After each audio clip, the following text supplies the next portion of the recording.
आज आपण भावा म्हणजेच गोल्डन शॉवर ट्री बद्दलच्या महत्त्वाच्या माहितीचा एक एकदम झटपट आढावा घेणार आहोत.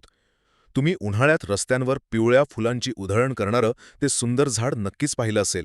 पण हे झाड फक्त डोळ्यांना सुखवत नाही, तर ते निसर्गाचं एक जबरदस्त औषधी वरदान आणि एक मोठं सांस्कृतिक प्रतीक कसं आहे हे आज आपण समजून घेऊया. तर पहिले म्हणजे या झाडाचं ते अगदी मनमोहक स्वरूप. तुम्हाला माहिती आहे, उन्हाळ्यात याला येणाऱ्या पिवळ्या लोंबत्या फुलांमुळे अगदी सोन्याचा वर्षाव झाल्यासारखं वाटतं. आणि म्हणूनच तर याला इंग्रजीत गोल्डन शॉवर ट्री म्हणतात. कडक उन्हात हे झाड पाहिलं की असं वाटतं जणू निसर्गाने स्वतःसाठी सोन्याचे दागिने परिधान केले आहेत. दुसरे म्हणजे, तुम्हाला वाटेल हे झाड फक्त सजावटीसाठी आहे का? तर तसं अजिबात नाहीये. याच्या बाह्य सौंदर्यापलीकडे एक संपूर्ण नैसर्गिक फार्मसी दडलेली आहे. केरळच्या विशू या नववर्षाच्या सणात याच्या फुलांना खूप मोठं सांस्कृतिक महत्त्व आहे. आणि हो, आयुर्वेदानुसार याच्या शेंगा, पाने आणि फुले तुमच्या पोटासाठी एक उत्तम नैसर्गिक औषध म्हणून काम करतात, जी तुमची पचनसंस्था आणि शरीर एकदम साफ आणि निरोगी ठेवतात.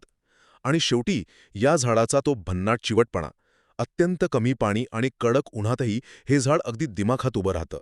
म्हणजे बघा, अत्यंत कमी देखभालीत जास्तीत जास्त फायदे देणारं हे निसर्गाचं एक सर्वोत्तम मॉडेलच आहे. आणि म्हणूनच ते रस्त्यांच्या कडेला, बागांमध्ये किंवा शाळांच्या परिसरात हमखास वाढलेलं आपल्याला दिसतं.